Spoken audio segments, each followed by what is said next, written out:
Okay, so basically I have my engine on, so I press brake for throttle to release the.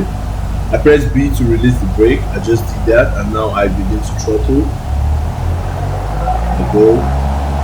My target is to get the airspeed indicator 75 knots, and then I take off. So we're at 50 knots now. We're 60, 70, 75. All right, taking off now.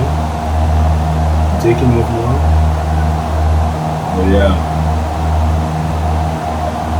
taking off now.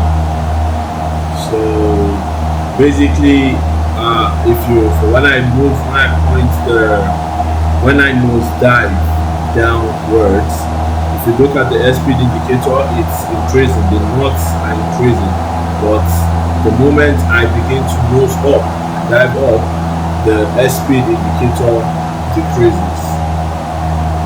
So yeah, basically that's just it.